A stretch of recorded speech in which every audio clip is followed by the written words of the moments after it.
पहला अफ़्फ़े बूंदों की सरगम। बारिश की पहली फुहार के साथ ही मन की भीगी मिट्टी से यादों के न जाने कितने अंकुर फूट आते हैं, जाने कितने एहसास जाग जाते हैं। तृप्त करने वाले अनुभवों से मुक्त होने की कामना करता मन आकाश की ओर ताकता है। बरखा जो प्रिय की बाहों का भीगा सा एहसास ले आती है अपने साथ, मैं भी पिछले 15 सालों से हर बारिश में किसी की यादों में खो जाता हूँ।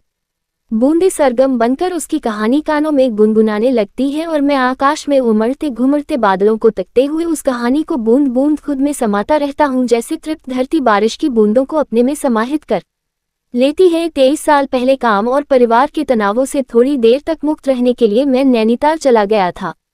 नैनी झील के पास की एक पहाड़ी पर बने छोटे से होटल में ठहरा था मैं, क्योंकि मैं एकदम शांति में रहना चाहता था।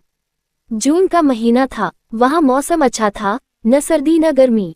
मैं सुबह नाश्ता करने के बाद आसपास की हरी भरी पहाड़ियों पर पैदल ही घूमने निकल जाता। कभी किसी हरे पेड़ के नीचे शांति से घंटों बैठा रहता। तीसरे चौथे दिन हल्की बारिश होने लगी और मौसम ठंडा हो गया। अगले दिन बारिश थोड़ी तेज थी। मैं गर्म चाय का कप लेकर गैलरी में खड़ा होकर भीगती वादियों के सौंदर्य को निहारने लगा। अचानक बूंदों की सरगम के बीच किसी सुरीली आवाज ने कानों में रस घोल दिया। मैंने इधर उधर देखा। कोने वाले कमरे की गैलरी में एक लड़की खड़ी थी। वही गुनगुना रही थी एक पुराना रूमानी सा गीत। हल्के हरे रंग का कढ़ाई वाला सूट पहने वह खुद उन हसीन वादियों का एक हिस्सा लग रही थी। उसने हथेली गैलरी के बाहर फैला दी। उसकी हथेली पर बारिश की बूंदें सरगम बजाने लगी। हल्का सा कोहरा पेड़ों की फुंदियों पर उतर आया था और इस सुरमई शाम के रहस्यमयी परिवेश में वह बादलों से उतरी कोई परी सी लग रही थी, जो सबसे बेखबर अपने में मगन हो गुनगुनाती जा रही थी। मैं आंखें बंद कर उसके सुरों में खोसा गया। कितनी मीठी थी उसकी आवाज़ जो बूंदों की सरगम पर बड़ा दिलकश रूमानी गीत गुनगुना रही थी। कुछ देर बाद उसका ध्यान मेरी तरफ गया तो वह झिपकर चुप हो गई। मैंने उसे कहा कि वह बहुत अच्छा गाती है, तो उसके नमकीन चेहरे पर बड़ी मीठी मुस्कुराहट आ गई।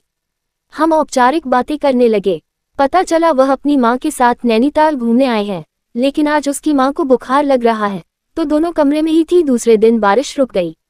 मैं जरा टहलने निकल ही रहा था कि अचानक वह सामने आए और पूछने लगी कि क्या मैं मार्केट की तरफ जा रहा हूँ।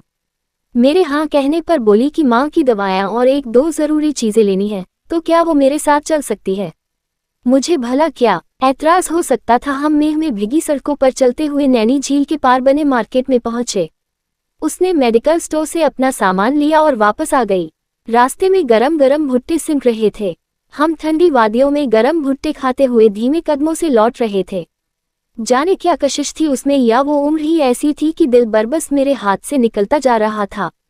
शायद पहली नज़र का प्यार हो गया था मुझे। लग रहा था कि ये रास्ता कभी खत्म ही न हो और वो बस मेरे साथ उम्र भर उस भीगी सड़क पर चलती रही। हल्की सी बूंदाबांदी शुरू हो गई। वह बूंदों की सरगम पर फिर गुनगुनाने लगी। उसका आसमानी दुपट्टा हवा से लहरा कर मुझे छू जाता तो मन के साथ तन भी सिहर जाता। रात भर मेरे सपनों में एक नीला रंग आसमान से झरकर मेरे वजूद में समाता रहा। दूसरे दिन मैं मुक्तेश्वर निकल गया और देर हो जाने और तेज बारिश के कारण वहीं रुकना पड़ा।